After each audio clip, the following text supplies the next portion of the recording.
Welcome to Sai Ram IAS. आज से हम इकोनॉमिक्स से एक नई सीरीज स्टार्ट करने जा रहे हैं, जिसके अंदर हम डिस्कस करेंगे 12th क्लास माइक्रो इकोनॉमिक्स। इस 12th क्लास माइक्रो इकोनॉमिक्स में सबसे पहले हम डिस्कस करेंगे emergence of micro economy. Second chapter है national income accounting. Third chapter है मनी एंड बैंकिंग। फिर हम डिस्कस करेंगे determination of income and employment. Fifth chapter बताता है government budget of Indian economy. And six chapter में discuss करेंगे open economy. So पहले फर्स्ट चैप्टर डिस्कस करते हैं, जिसका नाम है emergence of economics. Emergence of economics start करने से पहले सबसे पहले हम देखेंगे basic difference economy and economics में क्या डिफरेंट है।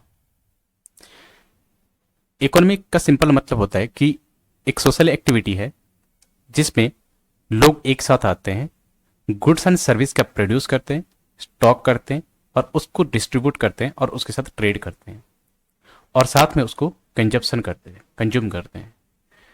तो इकोनॉमी क्या है? एक सोशल एक्टिविटी है जिसके अंदर गुड्स एंड सर्विस का प्रोड्यूस होता है, स्टॉक किया जाता है और डिस्ट्रीब्यूट किया जाता है। बट इकोनॉमिक्स में क्या डिफरेंट है? इकोनॉमिक्स दो वर्ड से लेकर बनी हुई है, एक ओइकोस है, एक नोमोस है। ओइकोस मीन्स क्या है? फैमिली, हाउस होल्ड और स्टेट। जब फैमिली, हाउस होल्ड और स्टेट गुड्स एंड सर्विस का प्रोड्यूस करके, स्टॉक करके उसके साथ ट्रेड करते हैं, कुछ रूल एंड रेगुलेशन को फॉलो करके, उसको कहते हैं इकोनॉमिक्स। सो बेसिक डिफरेंस क्या है? इकोनॉमिक एक सोशल एक्टिविटी है जिसके अंदर गुड्स एंड सर्विस का प्रोड्यूस होता है, स्टॉक होता है, लेकिन यहां पर कोई रूल रेगुलेशन नहीं होता। लेकिन इकोनॉमिक्स में क्या है? रूल एंड रेगुलेशन को फॉलो किया जाता है। फिर हम सेकंड डिस्कस करेंगे difference between micro, macro and meso economy. Micro economy क्या है? आप माइक्रो को आप जोड़ सकते हैं इंडिविजुअल से। Individual it deal with the unit of economy and their behaviour. कि जब यूनिट ऑफ इकोनॉमी को हम कंसिडर करते हैं, जैसे कि इंडिविजुअल है, कोई कंपनी है, कोई कॉर्पोरेट ऑफिस है, ये सब क्या है? इंडिविजुअल लेवल पे है। इंडिविजुअल का जो इनकम हो रहा है, एग्जाम्पल में जैसे कि इंडिविजुअल की इनकम, एक्सपेंडिचर किसका? एक्सपेंडिचर इंडिविजुअल का एक्सपेंडिचर। प्रॉफिट हो रहा है, लॉस हो रहा है, वो किसका लॉस हो रहा है? प्रॉफिट हो रहा है, इंडिविजुअल का लॉस हो रहा है, प्रॉफिट हो रहा है। जो भी इंडिविजुअल गुड्स एंड सर्विस का डिमांड कर रहा है और सप्लाई कर रहा है, तो उसको क्या कहते हैं? Micro economy. आप ये कह सकते हो कि माइक्रो इकोनॉमी क्या है? एक स्मॉल लेवल पे हम देखते हैं, स्मॉल स्केल पे, और इसको हम कहते हैं नैरो कंसेप्ट, क्योंकि यहां पर हम स्मॉल लेवल पे देख रहे हैं। बट माइक्रो इकोनॉमी क्या है? एक लार्ज कंसेप्ट है। इसमें हम क्या देखते हैं? कंसिडर करते हैं एंटायर इकोनॉमी को। It deals with the entire economy of A given unit of province. Like एक नेशन की बात करते हैं, एक वर्ल्ड की बात करते हैं। इसका मतलब माइक्रो इकोनॉमी में क्या देखा था? Income, expenditure, profit and loss जो भी देखा था हमने, क्या देखा था? एक इंडिविजुअल लेवल पे देखा था। लेकिन यहाँ पर नेशनल इनकम जो देख रहे हैं वो किसका इनकम है? नेशनल इनकम है। एक्सपेंडिचर जो हम देख रहे हैं किसका एक्सपेंडिचर है? एक नेशन का एक्सपेंडिचर है। ग्रोथ हो रहा है, किसका हो रहा है? एक नेशन का ग्रोथ हो रहा है। इन्फ्लेशन देख रहे हैं, किसके लेवल पे देख रहे हैं? एक नेशनल लेवल पे इन्फ्लेशन देखते हैं। एम्प्लॉयमेंट भी नेशनल लेवल पे। पॉवर्टी, फॉरेन ट्रेड किसके साथ हो रहा है? एक नेशन के साथ हो रहा है। माइक्रो इकोनॉमी क्या है? एक नैरो कंसेप्ट है। और जब हम मैक्रो इकोनॉमी, दैट मीन्स क्या है? यहाँ ए से आप याद रख सकते हो, ये ऑल ओवर इंडिया या फिर ऑल ओवर नेशन की बात करते हैं, तो इसको क्या कहते हैं? Macro economy. और ये क्या है? एक ब्रॉड कंसेप्ट है, क्योंकि इसमें काफी सारी चीज को हम लेते हैं। National income, expenditure, economic growth, inflation, employment, property, foreign trade etcetera. Final क्या है? Meso economy. मेजो इकोनॉमी में क्या है? It is intermediate between both micro and macro economy. ये बताता है कि माइक्रो लेवल पे हमने क्या देखा था? बिल्कुल छोटा लेवल पे, स्मॉल लेवल पे। और मैक्रो में क्या देखा था? लार्ज स्केल पे। ठीक है। जब इन दोनों मिलकर एक, जैसे कि health sector, automatic sector, automobile sector, infrastructure, education sector, ये क्या है? ये इंटरमीडिएट की तरह का। दैट मीन्स यहाँ पे जो इनकम है, जो एक्सपेंडिचर है, जो डिमांड है, सप्लाई है, इस पर्टिकुलर कोई सेक्टर की बात करता है। इसका मतलब क्या है? ये दोनों का कॉम्बिनेशन है, माइक्रो का और मैक्रो का। इसको कहते हैं मेसो इकोनॉमिक्स।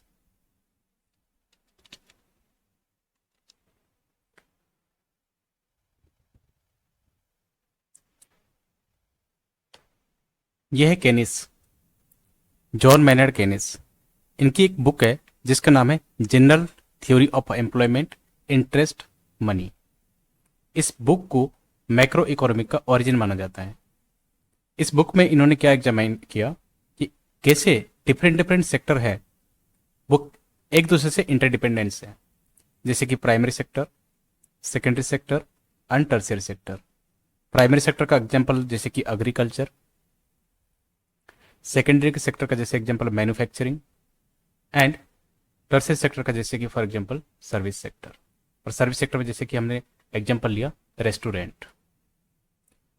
अब रेस्टोरेंट में जो भी चीज़ हम कंज्यूम करते हैं, से for example food, food item, अब ये फूड आइटम कैसे सेकेंडरी में डिपेंडेंट है और सेकेंडरी सेक्टर कैसे प्राइमरी सेक्टर में डिपेंडेंट है। प्राइमरी सेक्टर में जैसे कि फॉर एग्जांपल आप कोई भी प्रोडक्ट ले लो एग्रीकल्चर से सेकेंडरी में जाएगा प्रोडक्ट और सेकेंडरी में टर्शियरी जाएगा, जब ही तब वो फूड बनेगा ना। तो ये बता रहा है कि इस general theory of employment, interest, money में ये बताता है कि कैसे तीनों सेक्टर जो है प्राइमरी, सेकेंडरी और जो टर्शियरी सेक्टर है कैसे एक दूसरे से इंटरडिपेंडेंस। इससे पहले एक थ्योरी था जिसका नाम है classical traditional school of thought. इसके अकॉर्डिंग ये कहता है कि all labour who are ready to work will find employment and all the factories will working at their full capacity. कहने का मतलब जितने भी लेबर है जो काम करना चाहते हैं उनको काम मिलता है, और जितने भी फैक्ट्री है वो अपने फुल कैपेसिटी से काम करेंगे। लेकिन ये ज़्यादा इन्फ्लुएंस रहा नहीं। क्यों इन्फ्लुएंस नहीं रहा?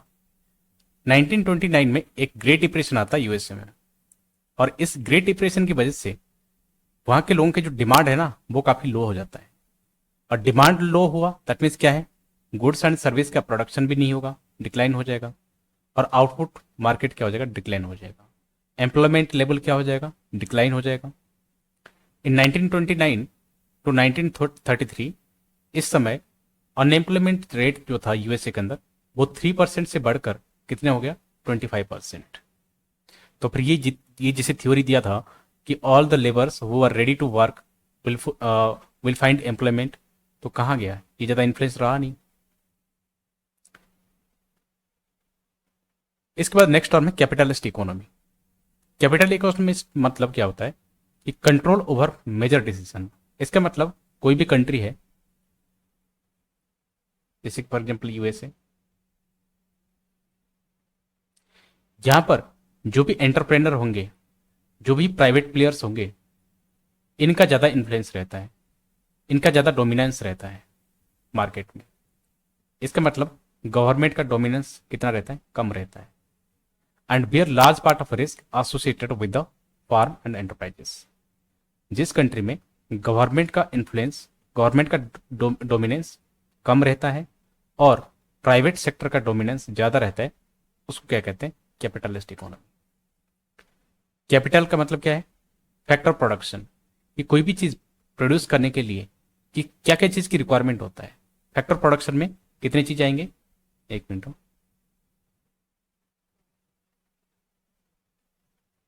Capital, entrepreneurs, land and labour. ये चार चीज चाहिए फैक्टर प्रोडक्शन के लिए। अगर कोई आप इंडस्ट्री एस्टेब्लिश करते हो तो आपको पहले कैपिटल चाहिए, कैपिटल मतलब मनी के फॉर्म में चाहिए। एंटरप्रेनर्स, आपके पास स्किल होनी चाहिए इंडस्ट्री एस्टेब्लिश करने के लिए। लैंड चाहिए आपको फैक्ट्री एस्टेब्लिश करने के लिए। लेबर चाहिए आपको उसमें काम करने के लिए। सो कैपिटल मतलब क्या है, फैक्टर प्रोडक्शन है जिसके लिए आपको चार चीज की रिक्वायरमेंट है। नेचुरल रिसोर्स, नेचुरल रिसोर्स में क्या आएंगे, part of consumed in process of production. किसी भी चीज को, किसी भी प्रोडक्ट को बनाने के लिए, किसी भी चीज प्रोडक्ट बनाने के लिए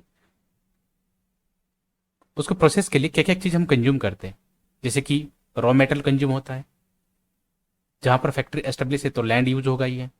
तो ये जितने भी नेचुरल रिसोर्स है प्रोडक्ट को बनाने के लिए जो हम कंज्यूम करते हैं उसको क्या कहते हैं, नेचुरल रिसोर्स। नेक्स्ट हम रेवेन्यू की बात करते हैं।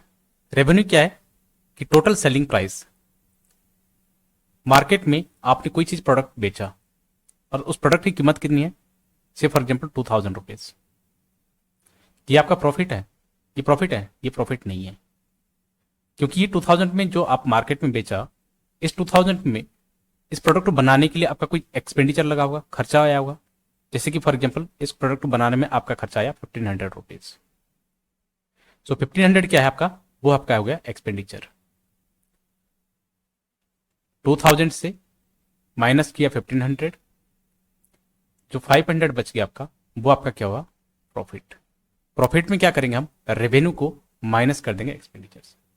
रेवेन्यू माइनस एक्सपेंडिचर इक्वल क्या हो जाएगा, प्रॉफिट हो जाएगा। इन्वेस्टमेंट मीन्स जो भी हम फैक्ट्री एस्टेब्लिश करते हैं, इंडस्ट्री एस्टेब्लिश करते हैं, उसमें जो खर्चा आता है वो हमारा क्या है, एक्सपेंडिचर है। जैसे कि for example capital.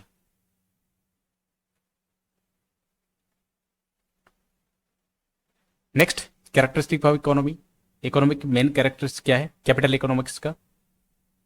Capitalist economy का मेन कैरेक्टर, जैसे कि पहला पॉइंट है, private owners of means of production. जब भी अभी पिछले स्लाइड में हमने देखा, production takes place for selling the output in the market. जो भी मार्केट में सेल करेंगे वो इन्हीं का रोल रहता है, दैट मीन्स प्राइवेट प्लेयर का ज्यादा रोल रहता है। Sale and purchase of labour service, wage rate, कि जिस रेट में वो लेबर को रखते हैं उसको क्या कहते हैं, वेज रेट। से फॉर एग्जाम्पल कोई लेबर ए है, ए ने 1 घंटे काम करने के लिए 500 रुपीज चार्ज किया, ₹500, और कितने घंटा काम किया, 1 आवर। सो 1 आवर क्या है, 1 आवर में उसने जो पैसे चार्ज किया 500 रुपीज, ये क्या है उसका wage rate. Sale and purchase of labour service at a price, जो आपने लेबर सर्विस सेल किया या परचेज किया किसी प्राइस पे, उसको क्या कहते हैं, wage rate. Veg labour means क्या है, the labour which is sold और परचेज अगेंस्ट वेजेस। आपने वेजेस क्या दिया, 500 रुपीज दिया, और 500 दिया, लेकिन इसके बदले में मिला क्या आपको, लेबर सर्विस मिला। क्या मिला, लेबर सर्विस। तो जो लेबर सर्विस है वो आपका क्या है, वेज लेबर, और जो आपने पैसे दिया 500 रुपीज, वो आपका क्या है, wage rate. Last, external sector. External sector में क्या होता है, जो ट्रेड होता है, एक्सपोर्ट और इम्पोर्ट होता है। जैसे कि फॉर एग्जाम्पल कंट्री यहां पर इंडिया, इंडिया कोई चीज सामान भेजा यूएसए में, कोई प्रोडक्ट भेजा, इंडिया जो चीज भेजा यूएसए में, वो हमारा क्या हो जाएगा, एक्सपोर्ट। अब इंडिया के साथ अगर हम चाइना को कंपेयर करते हैं, चाइना इंडिया में कुछ सामान भेजा, उसको हम क्या कहते हैं, इंपोर्ट कहते हैं, हम इंपोर्ट करते हैं। दैट मीन्स हमारे कंट्री के साथ, फॉरेन कंट्री के साथ जो चीज हम एक्सपोर्ट एंड इंपोर्ट कहते हैं, उसको कहते हैं एक्सटर्नल सेक्टर, एक्सटर्नल ट्रेड भी कहते हैं उसको। लास्ट ये कहता है कि macro economy seen as economy as combination of 4 sector, और वो 4 सेक्टर कौन है, firms, household, government and external sector. Firm को सिर्फ एग्जाम्पल, हाउस होल्ड को कोई चीज प्रोडक्ट चाहिए, कोई गुड्स एंड सर्विस चाहिए, ये डिमांड करेंगे, डिमांड इंक्रीज हुआ। अब डिमांड इंक्रीज होगा तो इनको ये क्या करेंगे, मनी को, पैसा खर्च करेंगे, खर्चा हो गया। हाउस होल्ड क्या करेंगे, पेमेंट देंगे किसको, बिजनेस को, फार्म को देंगे। इसके बदले में फार्म क्या देंगे, इनको गुड्स एंड सर्विस दे देंगे, किसको, हाउस होल्ड को देंगे।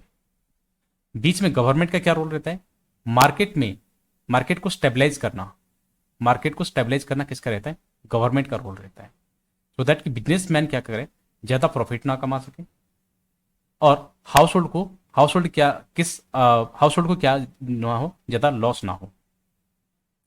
सो गवर्नमेंट क्या करता है, एक रेगुलेट की तरह काम करता है। ये क्या बनाता है, रूल्स एंड रेगुलेशन।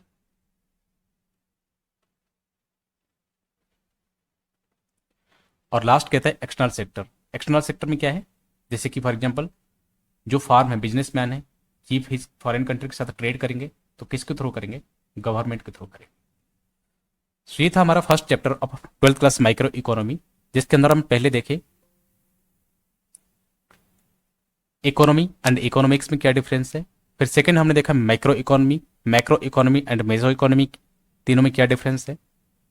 फिर हमने देखा जनरल थ्योरी ऑफ एम्प्लॉयमेंट देखा, जो जॉन मेनर्ड केनिस ने दिया था, और इनको माना जाता है माइक्रो इकोनॉमी का ओरिजिन, और जिनके अंदर इन्होंने कहा, क्या कहा था कि इन्होंने जो 3 सेक्टर है, डिफरेंट सेक्टर है, प्राइमरी सेक्टर, सेकेंडरी सेक्टर और जो टर्शियरी सेक्टर है, इनको एग्जामाइन किया था। फिर हमने classical tradition school of thought देखा, ग्रेट डिप्रेशन देखा, कैपिटलिस्ट इकोनॉमिक देखा कि कैपिटलिस्ट इकोनॉमी कौन होते हैं, कैपिटल देखा, नेचुरल रिसोर्स देखा, रेवेन्यू क्या होता वो देखा, प्रॉफिट इन्वेस्टमेंट क्या होता वो देखा। फिर हमने कैपिटलिस्ट इकोनॉमिक का कैरेक्टरिस्टिक देखा, फिर वेज रेट, वेज लेबर में क्या डिफरेंस वो देखा हमने, और लास्ट हमने देखा एक्सटर्नल सेक्टर। इस वीडियो में इतना ही डिस्कस करेंगे। Thank you so much.